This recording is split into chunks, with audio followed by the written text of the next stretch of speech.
بسم اللہ الرحمن الرحیم۔ السلام علیکم ورحمۃ اللہ وبرکاتہ۔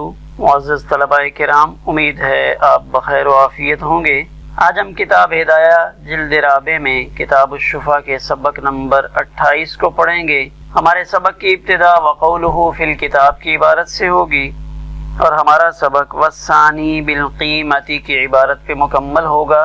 آئیے پہلے اپنے آج کے سبق کی عبارت کو پڑھتے ہیں۔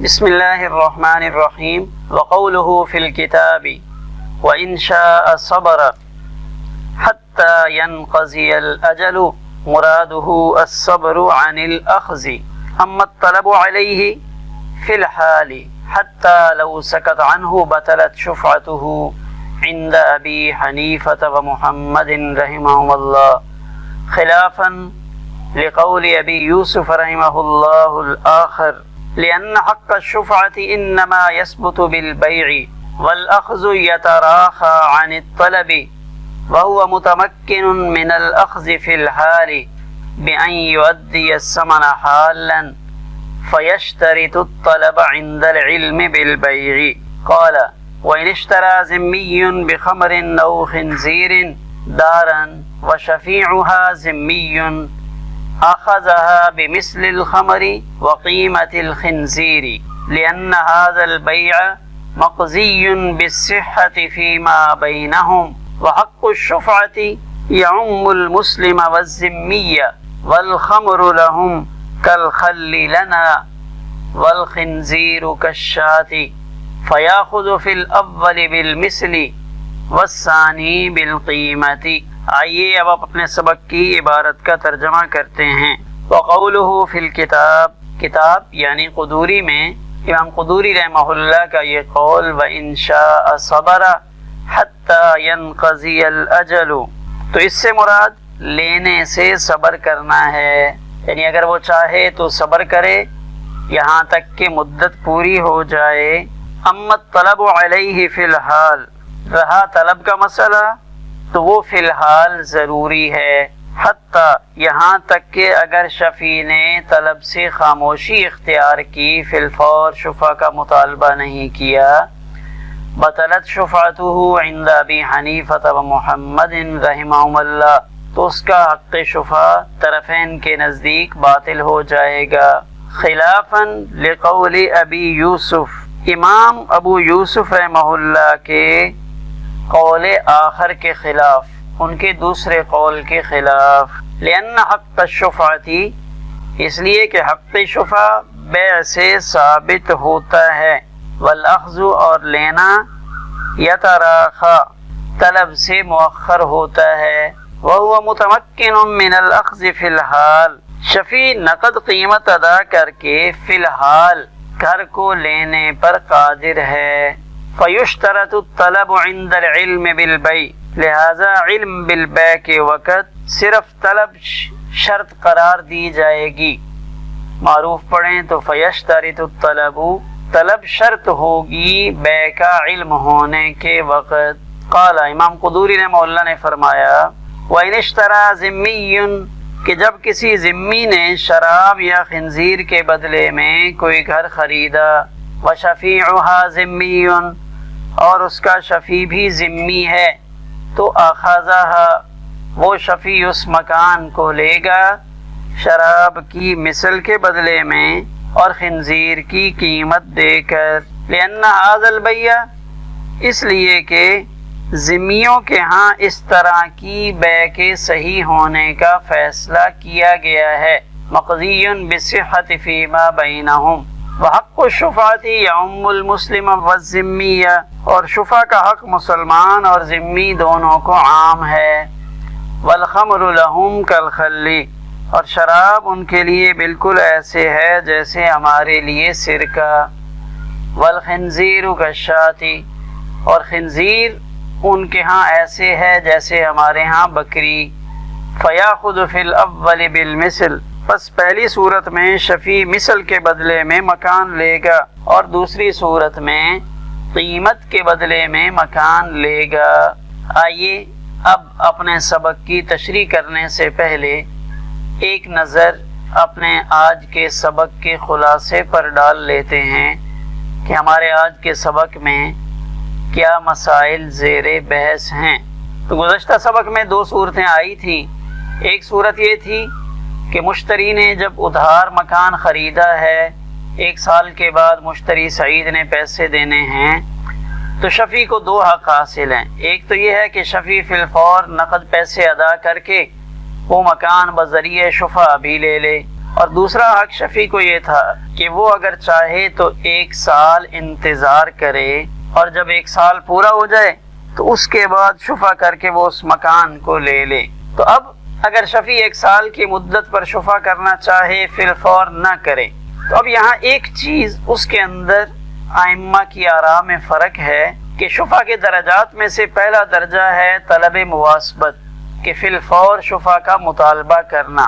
تو اب یہاں لینا اس نے اگرچہ 1 سال کے بعد ہے، تو کیا طلب مواسبت یعنی شفع کی طلب فی الفور کرے گا یا وہ بھی سال کے آخر میں ہی ہوگی؟ تو طرفین رحمہم اللہ کی رائے یہ ہے کہ طلب شفع فی الفور ضروری ہے، بے شک بعد میں لے لیں، اگرچہ اس نے ابھی نہیں لینا، لینے والا کام تو 1 سال کے بعد ہے، لیکن طلب بہرحال ابھی ضروری ہے۔ اگر وہ فی الفور شفع کا مطالبہ نہیں کرتا تو اس کا حق کے شفع باطل ہو جائے گا۔ امام ابو یوسف رحمہ اللہ سے 2 روایات ہیں۔ ان کا ایک قول طرفین کے مطابق ہے کہ جیسے ان حضرات نے فرمایا وہی درست ہے۔ پھر امام ابو یوسف رحمہ اللہ کا دوسرا قول یہ ہے کہ شفیع کو گنجائش دی جائے گی کہ وہ طلب بھی 1 سال کے بعد کرے، اور یہ فرمایا کہ جب یہ ابھی لینے پر قادر نہیں ہے، کہ اگر یہ ادھار میں خریدے اور پیسے ابھی فی الفور نہ دے تو یہ لینے پر قادر نہیں ہے، تو جب لینے پر قادر نہیں ہے تو پھر طلب شفع کا کیا فائدہ ہے؟ تو اس مسئلے میں فتویٰ طرفین کے قول پر ہے، یعنی اگر اس نے فی الفور حق کے شفع کا دعویٰ نہیں کیا تو اس کا حق شفع باطل ہو جائے گا۔ اسی طرح آج کے سبق میں ایک دوسرا مسئلہ ہے کہ اگر مکان کا شفیع اور مشتری دونوں ذمی ہوں، تو اگر مشتری نے شراب کے عوض مکان خریدا ہو تو پھر اس کی مثل دے گا، اور اگر مشتری نے خنزیر کے عوض مکان خریدا ہو تو پھر اس کی قیمت دے گا، اس لیے کہ جانور ذوات القیم میں سے ہیں۔ ذمی کون ہوتا ہے؟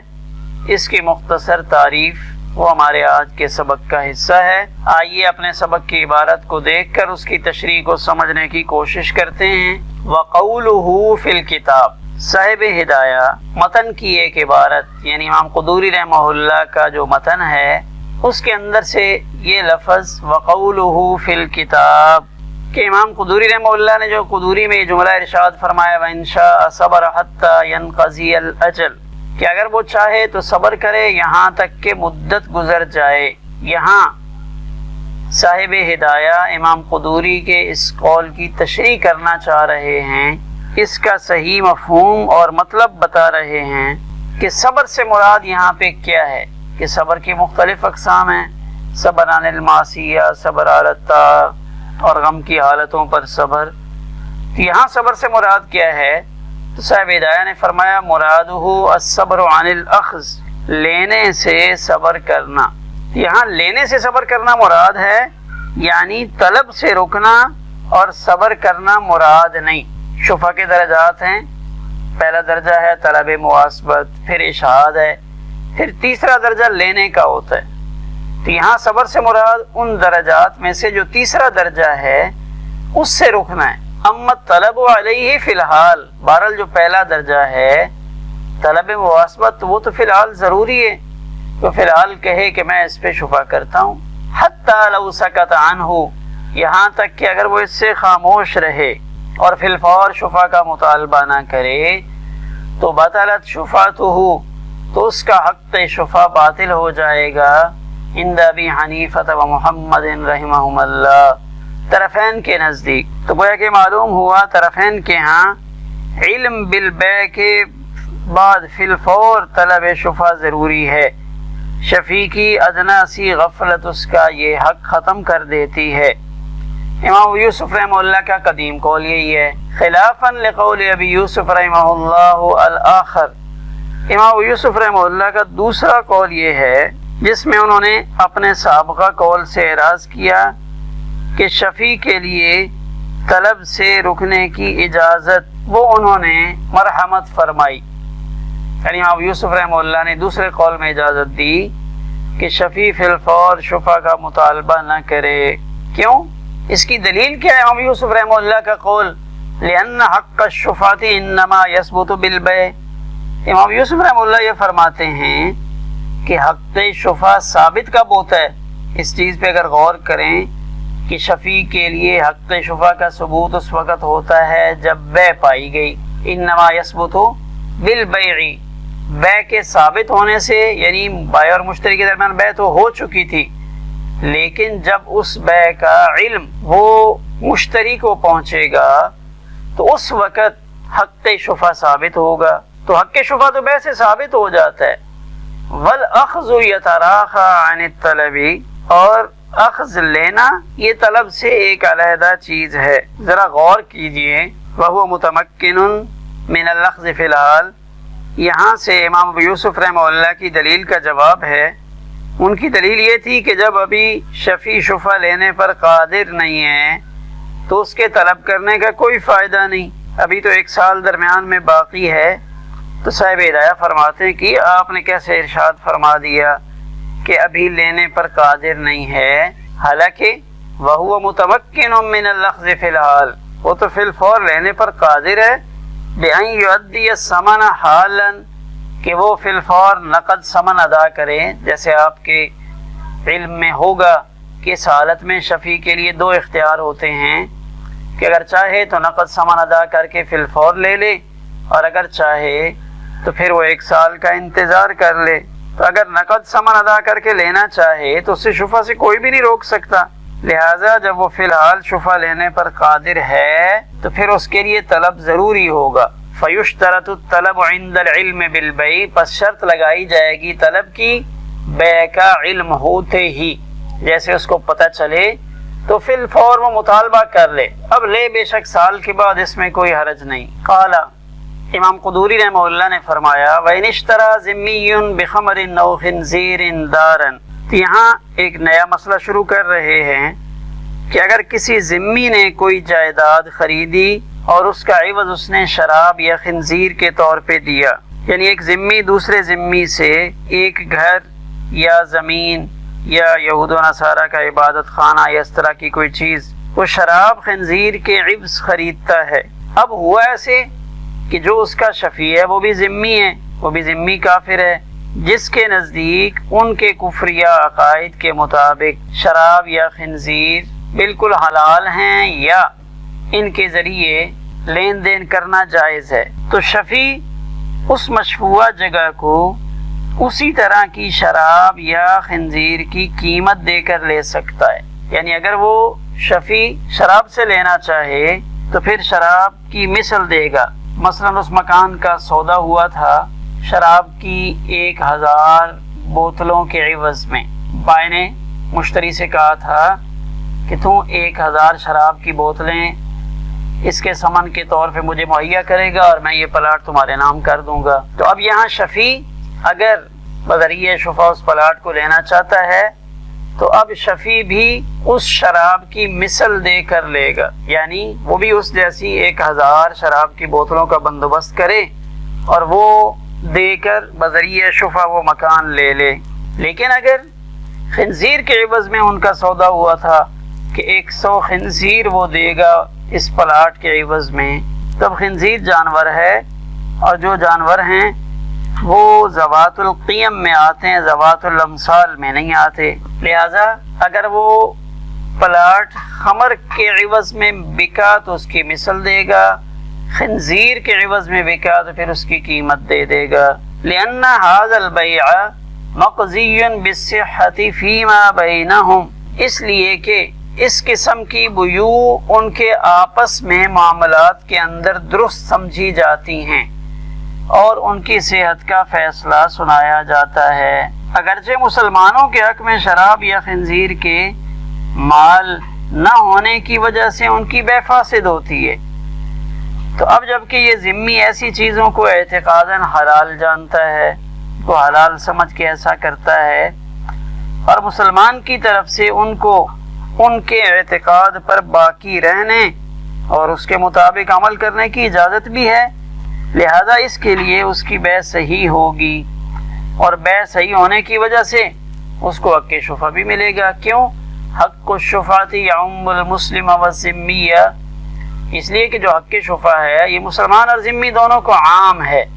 جیسے مسلمان کو مکان بکنے کی وجہ سے حق شفع ملتا ہے، تو اسی طرح یہ حق شفع ذمی کو بھی ملتا ہے۔ آگے صاحب ہدایہ نے ایک بات کی وضاحت کی کہ والخمر لہم کالخل لنا، کہ شراب ان کے حق میں ایسی سمجھی جاتی ہے جیسے ہمارے لیے سرکہ ہے، کہ ہم سرکہ کو حلال سمجھتے ہیں تو وہ شراب کو حلال سمجھتے ہیں۔ اسی طرح خنزیر ان کے حق میں ایسے ہی حلال سمجھا جاتا ہے جیسا کہ ہمارے لیے بکری۔ تو معلوم یہ ہوا کہ یہ چیزیں ان کے حق میں عوض اور لین دین کے لائق مال ہیں، اور اس جگہ مال کا عوض مال بنا ہے، لہذا یہ بیع صحیح ہو گئی، تو اس سے شفع کا حق ثابت ہوا اور صحیح ہوا۔ تو والخنزیر کالشاۃ، خنزیر کالشاۃ بکری کی طرح ہے۔ فیاخذ فی الاول بالمثل، پس شفیع پہلی صورت میں، تو شفیع پہلی صورت میں مثل کے ساتھ دے گا، یعنی شراب کی 1000 بوتلیں شفیع بھی مہیا کرے اور پھر بذریعہ شفع وہ مکان لے لے۔ والثانی بالقیمت، تو فیاخذ فی الاول بالمثل، شفیع پہلی صورت میں مثل دے کر یعنی شراب کی 1000 بوتلیں دے کر اس مکان کو لے گا۔ والثانی بالقیمت، اور دوسری صورت میں کہ جب مشتری نے وہ مکان خنزیر کے عوض میں خریدا تھا تو اب شفیع اس خنزیر کو یا اس کے عوض کو نہیں دے گا، بلکہ اس کی قیمت کے بدلے میں اس مکان کو ذمی کون ہوتا ہے؟ تو ذمہ اصل میں عہد کو کہا جاتا ہے، تو اہل ذمہ سے مراد وہ غیر مسلم افراد ہیں، چاہے ان کا تعلق کسی بھی مذہب سے ہو، جو کسی اسلامی ملک میں اس ملک کے قوانین کی پاسداری کا عہد کریں اور وہ وہاں پہ رہیں، یہ افراد ذمی کہلاتے ہیں۔ تو اب عہد سے مراد یہ ہے کہ مسلمان حکومت اب ان کے ساتھ عہد کرتی ہے کہ ہم تمہاری جان مال عزت آبرو کی حفاظت کریں گے۔ ہمارا آج کا سبق اسی پر مکمل ہوا۔